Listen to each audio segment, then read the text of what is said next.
from a book written by a child to a book written by a gorilla. This is, we'll find out whether it is a fairy tale or an allegory or whatever, but I want you to meet the absolutely fantastic blue suede man, Peter Verhelst.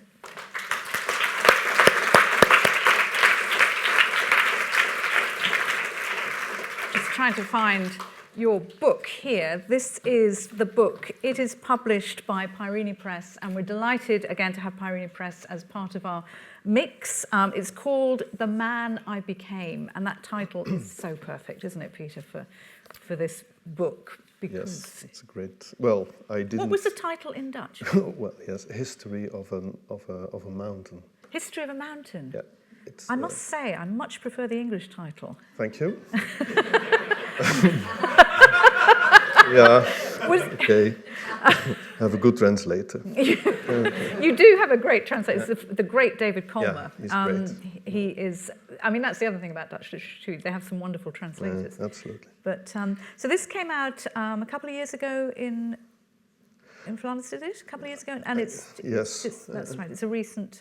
It's one of Peirini's recent books as well too. Now we all again.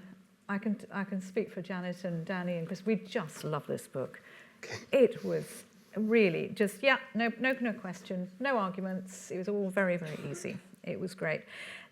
But it is written. I mean, you've got to try to understand. I'm going to make you tell people how this book is written, because this is no less than the story of humanity, evolution, how we become human, and it's all in that little novella there. Why did you write it from the viewpoint of a gorilla? I never thought I'd ask that question, but honestly, had you? I mean, there are precedents, of course, in literature for yes. this. Had you come across? But I didn't mind about precedents because if you do this, you can't write anymore. But I met an ape-like figure when I was traveling in South Africa. And I found them quite interesting. I met a baboon when I was in South Africa, and yes, I thought it was an interesting idea because I saw his. Well, I should tell the story. He interrupted it as I was eating with my girlfriend, delicatessen, really Blue Lagoon-like. Afternoon, we were eating delicatessen and drinking champagne, and suddenly the baboon came and interrupted the meal. And I hated him from the very first second because of his rudeness. But on the other hand, I saw his eyes, the incredible sadness, because he was not a real baboon anymore. He opened a champagne bottle. He was able to open a can of Coke, but not like this, but really like this. He was becoming human, and he wasn't happy. I saw in his eyes. Well, I wanted to see in his eyes that he was very, very unhappy. And it made me think about us in these weird times we live in.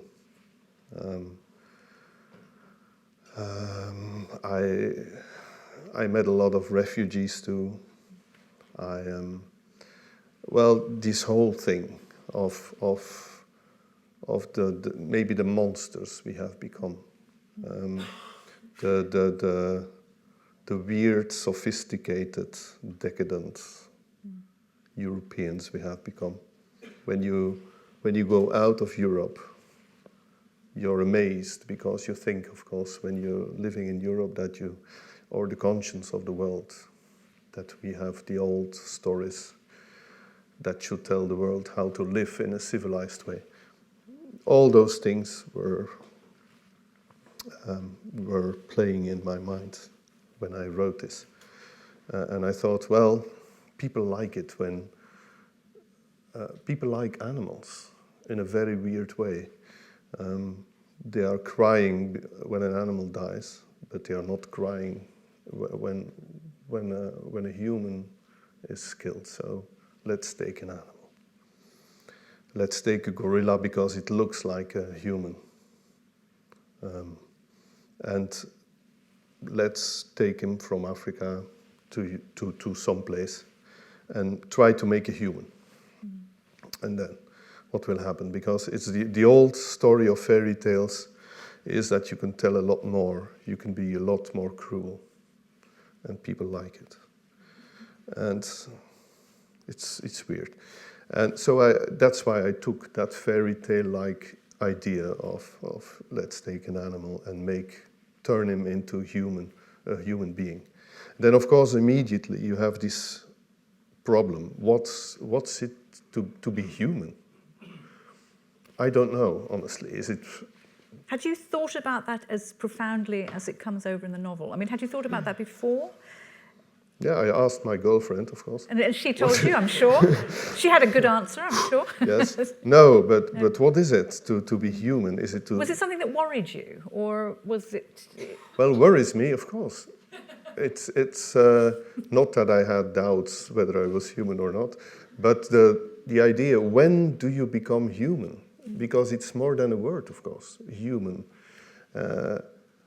And but you make your characters, your gorillas become human when they are able to talk and walk upright and to make small talk at a cocktail party.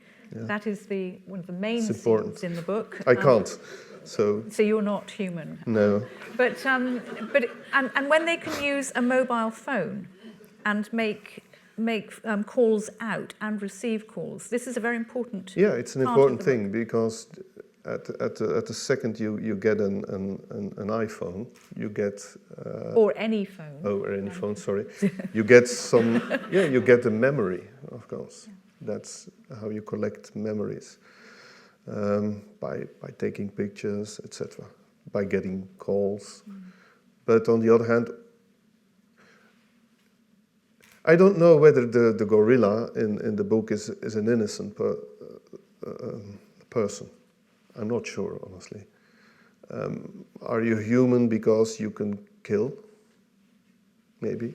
Animals can kill, but we can be a murderer. An animal can't be. Because are you human because you can love, or because you know what it is to grieve, or to lose the person you love, etc.? Are you becoming more human when you read a book? I think so. I think so. Fortunately. It's good to say that with the publishers in the room. And so on, when you know that it's about failing, etc., etc. So it becomes more and more complicated. In fact, it's a very simple book. I really wanted to write a very, very simple sketch, and not a very complicated book. A very simple sketch of a possible life. But at the end, it's the most difficult question, of course. Yes, I mean, it's absolutely outstanding, and I know that you're a poet as well, and again, like Jaap's book, it's got that great simplicity of poetry, but it's been so beautifully pared down. The other thing, and this is, you've written 20 novels, more? No, maybe? no, more. 10. 20 books. Well, 10 I books. should check, but yes, I think 10. But you've written an awful lot. Yes, I think 20 books, maybe.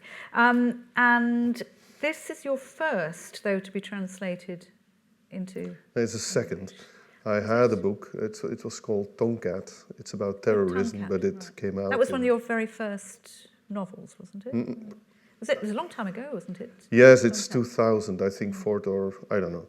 But then it's about terrorism, and it's translated. It was published in the United States after 9/11. It wasn't that successful anymore.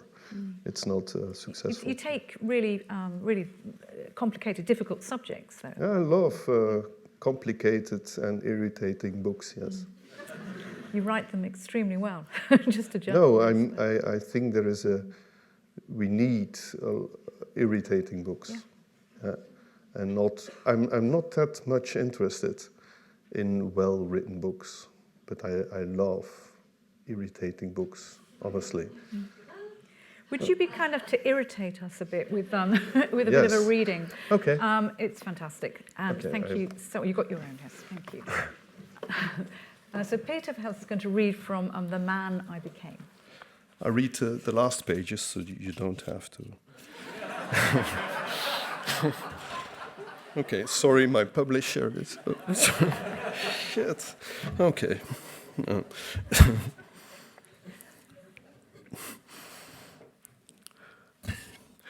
There are 3 bookcases in the house, the head's, Lucia's, and her mother's.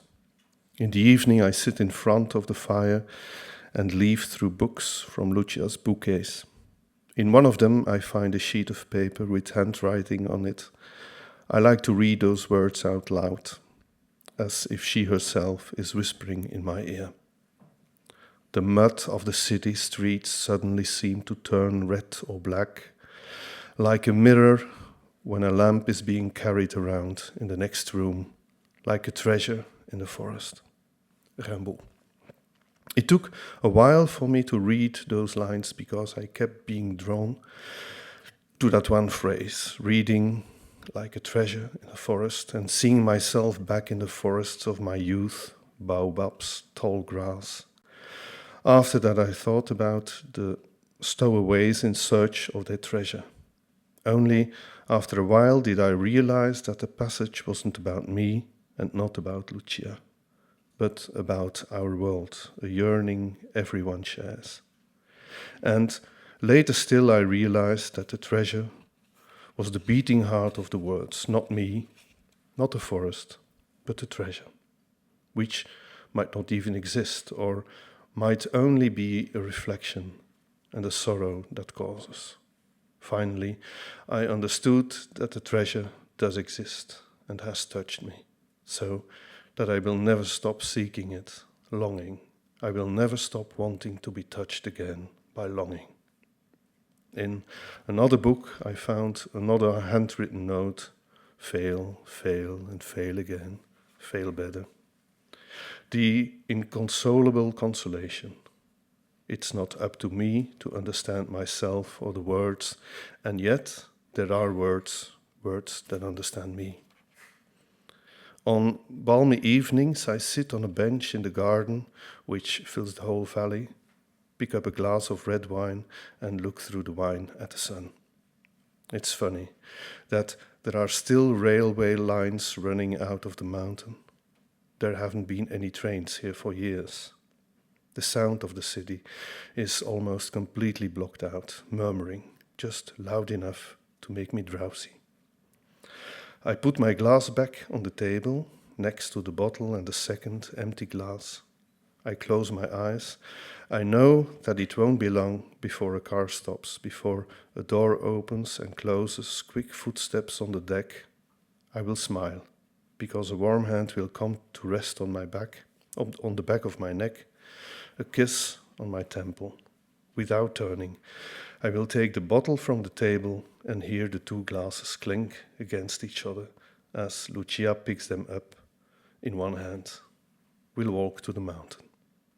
The way she tries to balance one leg on top of the mountain, holding the 2 glasses in one hand while using the other to remove first her left shoe, changing to stand on the other leg, then her right. She kneels down. She puts her head back and shakes her hair free. She holds out the glasses. I pour the wine, her smile, and so on. Thank you.